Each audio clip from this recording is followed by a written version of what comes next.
ভাল কথা এইটো অসমীয়া ভাষাই এই স্বীকৃতিটো বহুত আগতেই পাব লাগিছিল। বৰং আমি ধ্ৰুপদী ভাষা হিচাপে বহুত বেছি প্ৰাচীন বুলিয়ে দাবী কৰিব পাৰোঁ।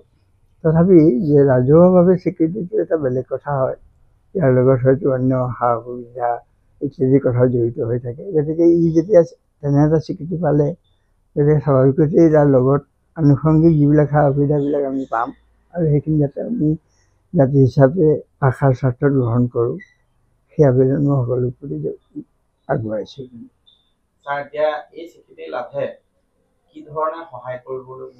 এই দিশটোত মই বৰ বেছি একো ক'ব নোৱাৰিম, কাৰণ মই এতিয়ালৈকে অধ্যয়ন কৰা নাই বা তেনে কাগজপত্ৰ মই একো পোৱা নাই। কি কি দিয়ে কি কি নিদিয়ে চৰকাৰে এইটো নাজানো। কিন্তু আনটো দিশৰ পৰা চালে ক'ব পাৰিম যে আমি এবাৰ অন্ততঃ সচেতন হ'ব পাৰিছোঁ বা সুবিধা এটা পাইছোঁ যে আমাৰ ভাষাটো কিমান প্ৰাচীন, কিমান পুৰণি, কিয় ই ক্লাছিকেল, কিয় ধ্ৰুপদী। আৰু সেইটো যদি আমি অনুভৱ কৰিব পাৰোঁ, তেতিয়াহ'লে হয়তো আমি সেই অনুযায়ী কামৰ কাৰণে আগুৱাই যাব পাৰিম।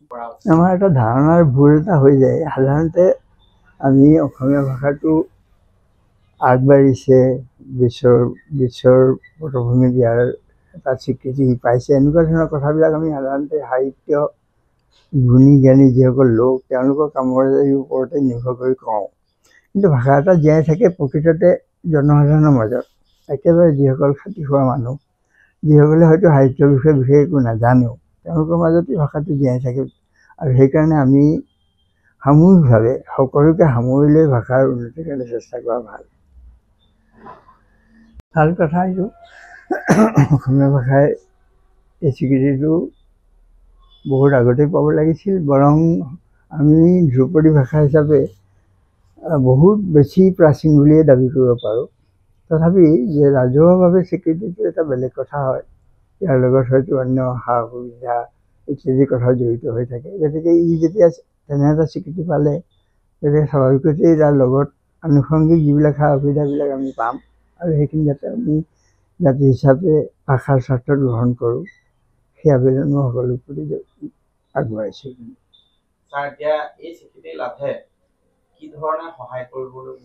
এই দিশটোত মই বৰ বেছি একো ক'ব নোৱাৰিম, কাৰণ মই এতিয়ালৈকে অধ্যয়ন কৰা নাই বা তেনে কাগজপত্ৰ মই একো পোৱা নাই। কি কি দিয়ে কি কি নিদিয়ে চৰকাৰে এইটো নাজানো।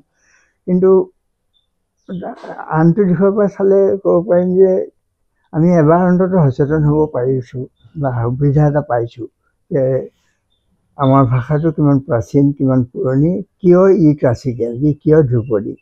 আৰু সেইটো যদি আমি অনুভৱ কৰিব পাৰোঁ, তেতিয়াহ'লে হয়তো আমি সেই অনুযায়ী কামৰ কাৰণে আগুৱাই যাব পাৰিম।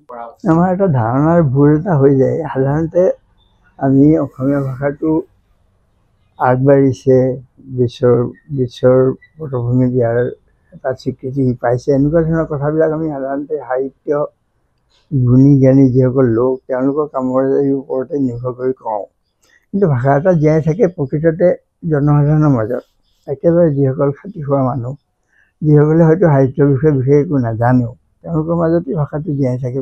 আৰু সেইকাৰণে আমি সামূহিকভাৱে সকলোকে সামৰি লৈ ভাষাৰ উন্নতিৰ কাৰণে চেষ্টা কৰা ভাল।